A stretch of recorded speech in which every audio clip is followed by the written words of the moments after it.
이해하다가 본인이 시키는 거다. 엄청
Just one app. This is the future.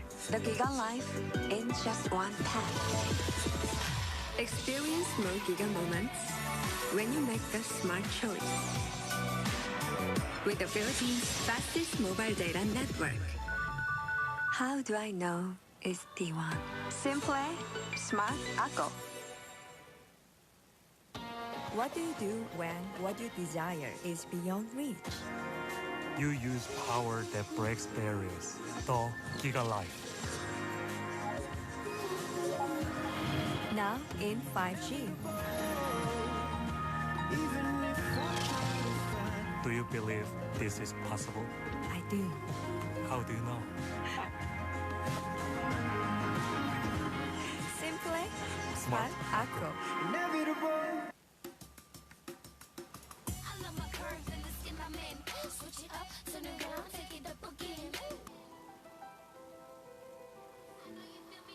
Keep up with me, come on, let's keep winning till the world stops spinning. Come on, now let's get it. I'ma keep winning till the world stops spinning.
Welcome to the Giga Life. Your passions, your stories, your life. Simplified with just one app. This is the future.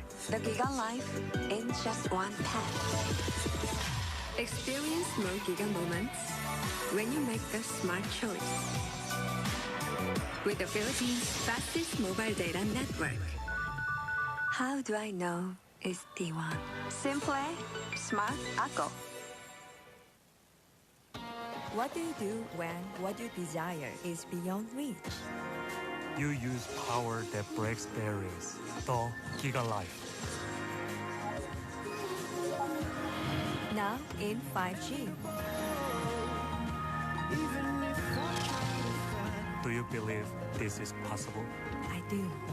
How do you know? Simple, Smart, smart, ako. I love my curves and the skin I'm in. Switch it up, turn it around, take it up again.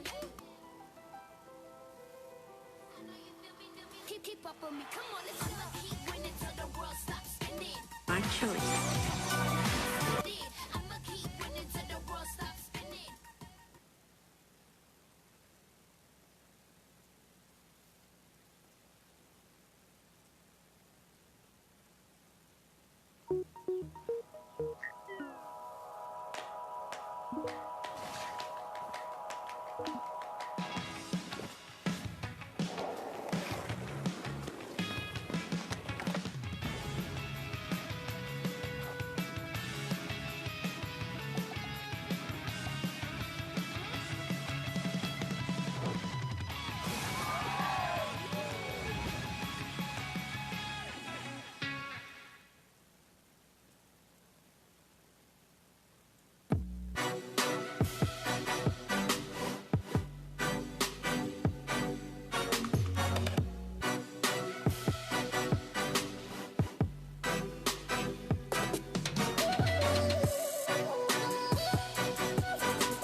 Welcome to the Giga Life. Your passions, your stories, your life. Simplified with just one app. This is the future.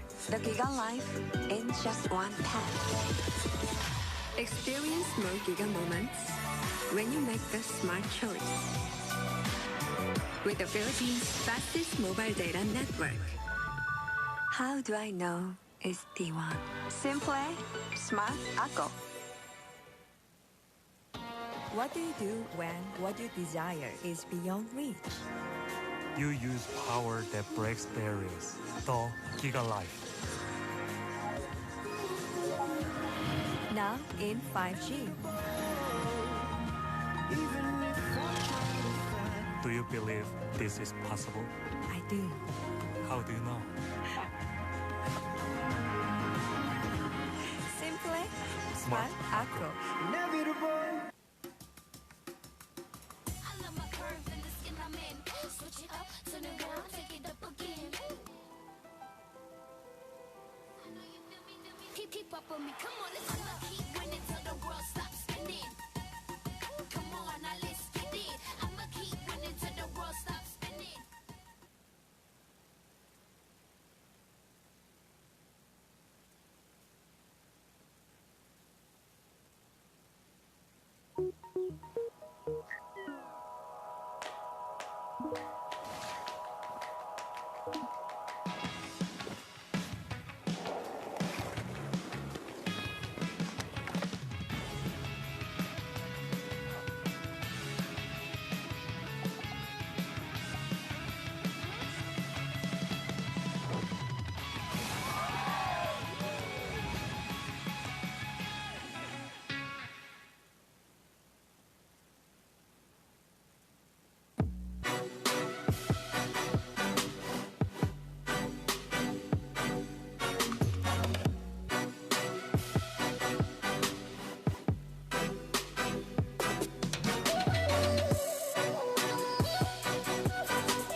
Giga Life. Your passions, your stories, your life. Simplified with just one app. This is the future. The Giga Life in just one tap.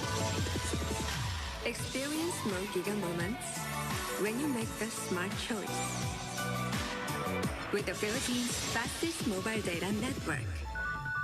How do I know is T1? Simple, smart ako. What do you do when what you desire is beyond reach? You use power that breaks barriers. The Giga Life.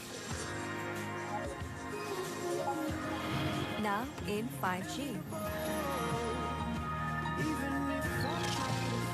Do you believe this is possible? I do.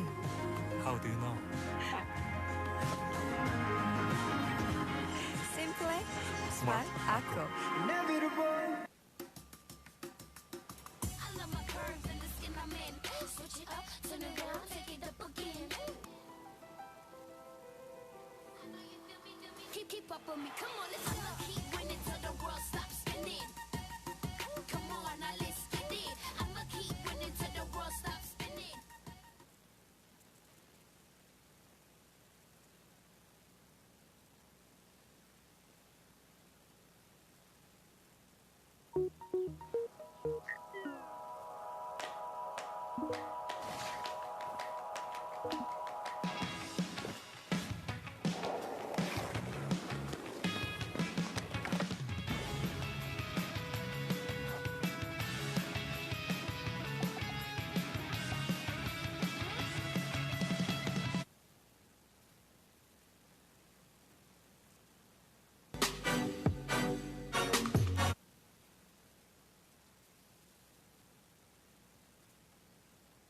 Para tayo'y manood ng isang foreign matchup. This is a game between Nightmare Esports from Lao and EVOS SG from SG.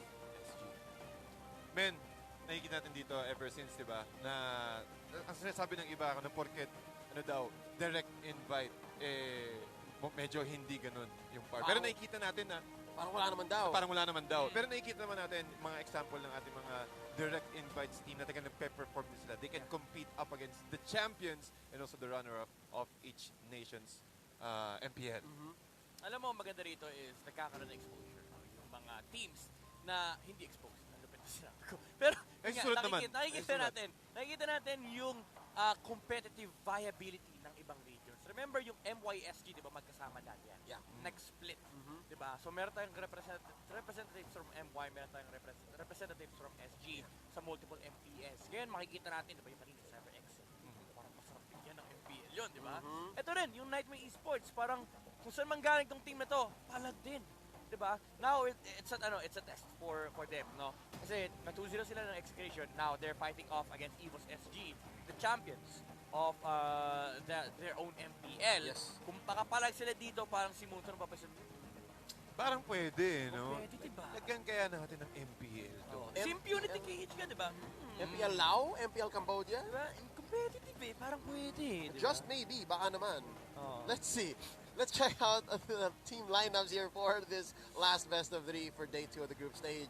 This is Nightmare Esports. Si Soso, si Jasmine, si BZ, si Linlix, siya si Achilles. Nalalaban sila sa mga kampiyon ng mga Leon.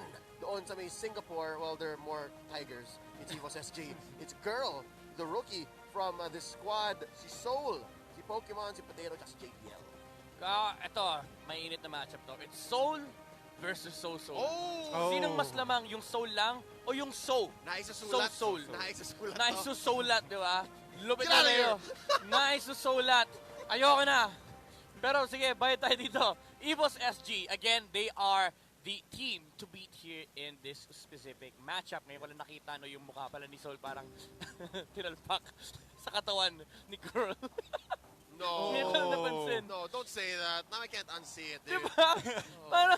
Parang nilagay yung yung mukha ni Soul. Pero yeah, maraming storyline dito sa EVOS, no. Kunento sa atin ni kuya natin Butters na si Soul dapat magre-retire na siya. Ilang beses na dapat? Ilang beses na. Again, ito yung tao, nag-iisang tao sa mundo ng Mobile Legends Bang Bang na nagawa ng lahat, mag-MSC, mag-World Championships, manalo ng MPL at mag-retire at bumalik. Wala talaga eh. I guess the professional world is just not done with Yeah. Seoul. Now looking at the head-to-head here, they play the same amount of games. Numbers just go in a little bit towards EVOS SG, save for Turtles Slain.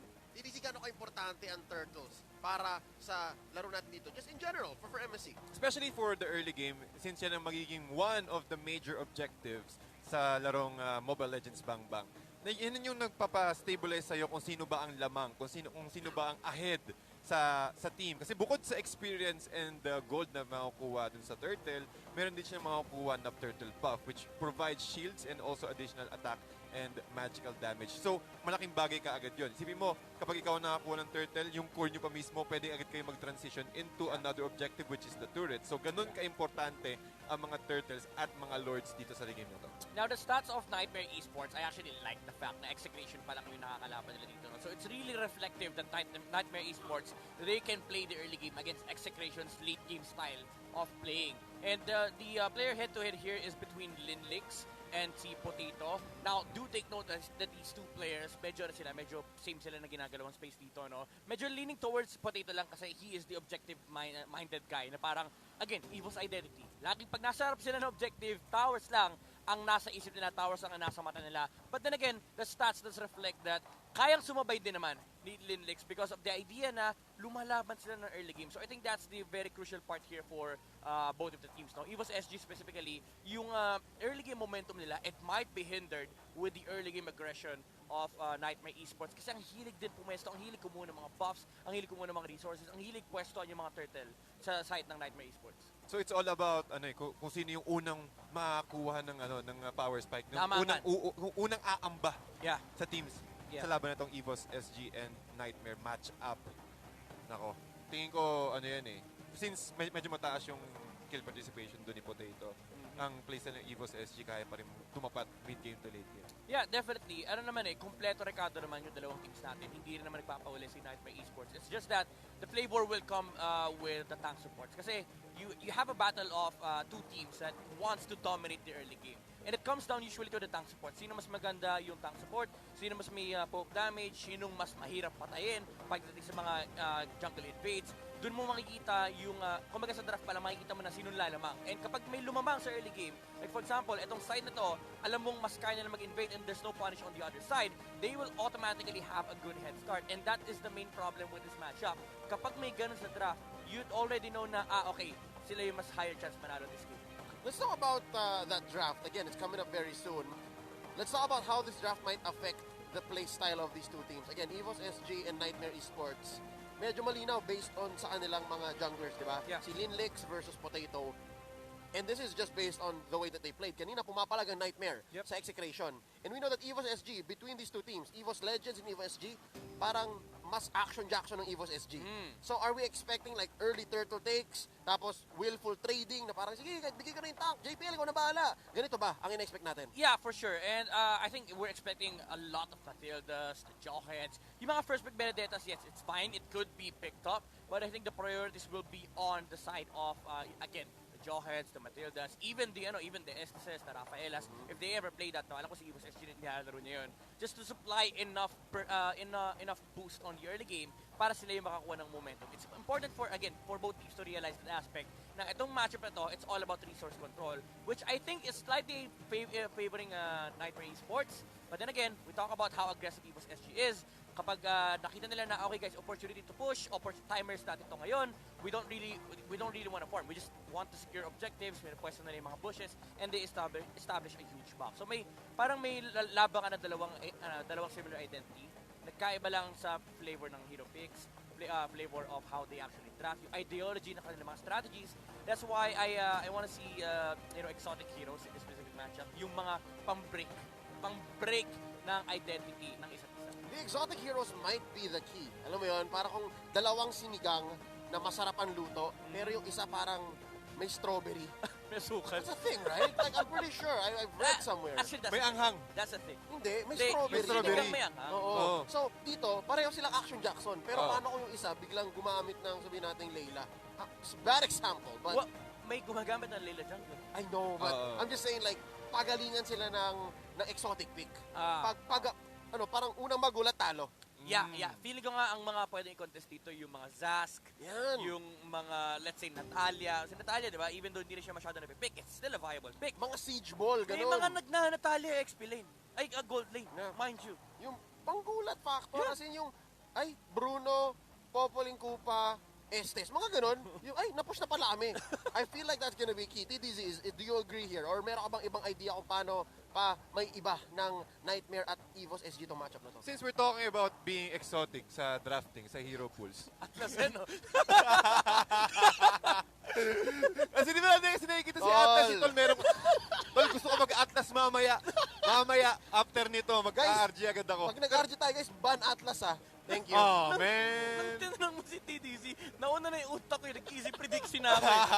Atlas yan si Tads. Hindi, I mean, ito yung punto ko. Ban Atlas. Ban Atlas. Okay na. Hindi, ang punto ko kasi dito, guys, kung usapang exotic tayo, ba, nandiyan yung mga Mia, sabi mo, Laila, mga Mia Jungle, mga, kahit ano pang mga unorthodox, mga cheesy picks. Yeah.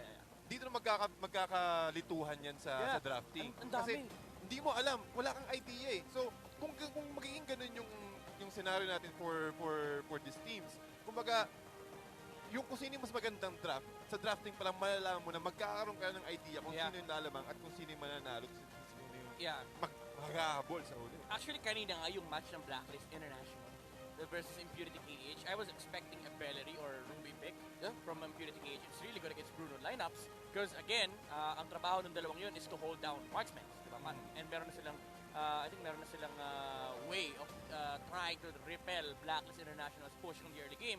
Ang kailangan na lang nila was a decent tank. Kulang lang na initiator kapag nag-Beleric ka, pero you get that with Ruby, pero you lose the teamfight presence of the Beleric. So parang yung dalawang hero na yun, it's two different identities, pero it could have solved Blacklist International's game plan. Yun yung mga sinasabi nating exotic. Kasi dito sa dalawang team na to, kilala nila eh, di ba? Kung manonood sila ng isa't isang laro, from their previous matchups, makikita na nila, okay, ito yung ginagawa itong team na to, guys. Ito identity nila, ito playstyle nila, this is how they play the first 2 minutes. You can start preparing exotic heroes. Kasi dalawa nga kayong pares identity. Most likely, yung dalawang coach nung team na yon ay pares sila na iniisip. Bago pumasok yung match, pares sila ng set of heroes na iniisip.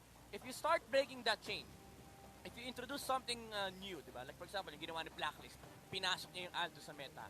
Lahat sumunod. Kasi bakit? It breaks the idea of trying to push on the first 6 minutes kasi kailangan mong pigilan mag-stacks si Aldous, kailangan mo i-clear yung resources niya, kailangan mo siya puntahan pag nag-split. So you naturally break the whole identity of teams kasi yung nilalaro nilang Mobile Legends bang biglang magbabago. Yep. Out of their comfort zone. I-disrupt mo yung meta. Yun. Parang, kung kunyari, Break the code. Oo, break the code. Literally break the code. Kung kunyari, meron tayong tanong or meron tayong sinasolve na problem. Yeah. Tapos nag-introduce ka ng isa pang problem, naku, Oo. nagbago. Yung tawag yan, paradigm shift. Nagbago. So parang ano talaga to, it's all boils down to the coaches. Kung Yeah. paano nila Yung prep. ipapasok yung Yeah. mga keso. Atlas, techniques di ba? nila. Atlas. Ay, tol, pag meron nag-Atlas ngayon, Legit yung Atlas Legit Tatayo yung ako Atlas. dito, In joke this, lang. this specific matchup, EVO's SG, they play it. I think they played it a little under 5 times. Yeah. Pero they play it. And if you introduce that on a game na, okay, nakakuha sila ng resources, but they can fight, diba? Iba yung gana. Kahit may esports, they wanna fight all the time. Yeah. Then you introduce Atlas, then you suddenly break the idea na, okay guys, gusto na lumaban ng team, hindi sila makalaban, anong gagawin natin yan? Yan yung, kapag ginawa nila to ng either pick 4 or 5 Atlas, dyan na talagang parang, ay nako, Oh, yung pawis nung kabilang team na gumagano na. isulat mo na. Isulat mo na. Yun yung si Kane Peel, yung history. Yung kada bumabalik sa kanya, tumutulo yung pawis. Sila kada push, dumadami yung It pawis. just changes again. So, that's what we're looking for here. So, ladies and gentlemen, pagpasensyahan nyo na, we are setting up for game number 1. The draft is coming up very, very soon. We talked about certain possibilities. We talked about, I hate to say it, Atlas coming up, or maybe even heroes like Zask, Yeah. diba? That could change the way these teams see this matchup. Because again, on paper, it is pagalingan mag-MLBB, pagalingan mag-Action Jackson gameplay. But right now, there is this angle we're looking at na pag iniba mo, paano sasagot yung kabilang team, paano sasagot yung kabilang coach. And just amuse me here. What if iba yung meta doon sa Lao? Di ba? Paano kung iba pa rin kalawan nila doon? And dito papasok yung strength na pagiging exotic. Dito papasok yung strength na pagiging non-MPL team. Yeah. Kasi hindi kayo na-scout. yun. We've actually seen a lot of different metas come out from the same regions that we have been watching MPL. May mga jungle tanks. may mga jungle Gusion, may mga jungle Esmeralda. For some reason, may gumagawa ng ng jungle Layla, di ba? Merong gold lane Rafaela. Oo. Si Chico. Di ba? May jungle Fanny pa at this point. Si Ozor, Zorn. si Zorn ng Geek Fam. Diba? May jungle Fanny pa. Ano pang pwedeng Bane Faramis, di ba? Actually, interesting yun dito sa match. Wow. Ano pa, Ako, di ba? Mga Beatrix. kanyang sorpresa. Diba? Beatrix could be something different. I mean, Blacklist International, face it. Somebody earlier played it, yung Beatrix. It didn't really pan out. Pero the thing with Beatrix is it's really conditional. Pero if you start putting those types of heroes out, no? Like for example, Leslie could work in the gold lane. Why? Yung range problem. Ang hirap i-address ni Leslie pag wala kang assassin, honestly. Walang dive. Tapos may Kufra sila, ang hirap i-address. ng Box Leslie. out. Yun ang box out. Oo. Yun ang ultimate, out. yun ang ultimate, diyan ka lang, ako bahala sa'yo, baby girl. Itabi ninyo, siya na. Oo. Yun yung literally, itabi ninyo, siya na. Oh, hindi nice one, baby. Ako na, baby.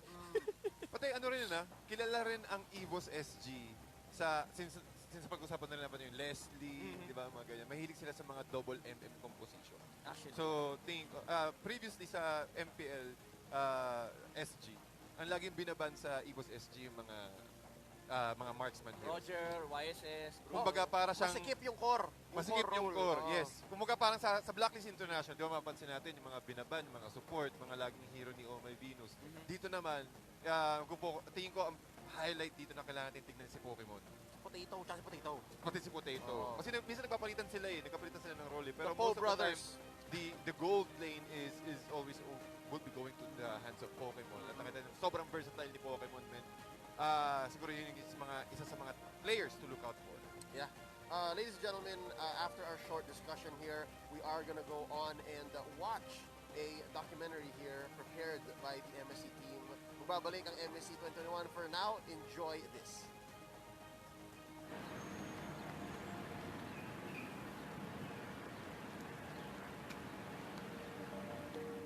สวัสดีค่ะลาโมล่านะคะ กับไอดีเทค่ะ อายุ 24 ปีค่ะ เล่นตำแหน่งแทนเกิดและโตที่กรุงเทพค่ะ แล้วตอนนี้ก็อยู่กรุงเทพเหมือนกัน ก็มีห้างเยอะค่ะ สถานที่เที่ยวเยอะแต่ว่ารถจะติดหน่อยไปไหนมาไหนก็ไม่ค่อยสะดวกเท่าไหร่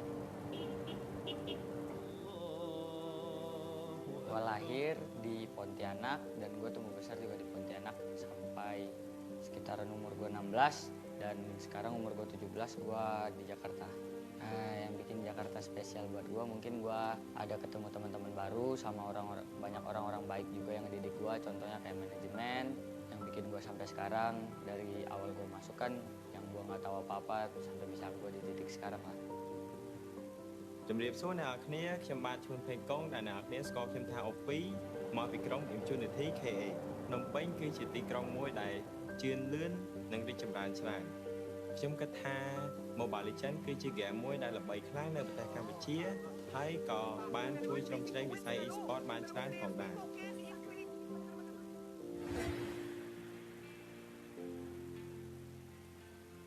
ខ្ញុំគិតថាប្រទេសឥណ្ឌូនេស៊ីលេង Mobile Legends ខ្លាំងជាងគេដោយសារ strategy និង play style ជាច្រើនចេញមកពីប្រទេសឥណ្ឌូនេស៊ី Kayaknya Mobile Legends di Indonesia udah kemungkinan maksudnya kayak scene kompetitifnya 50% rata-rata di Indonesia.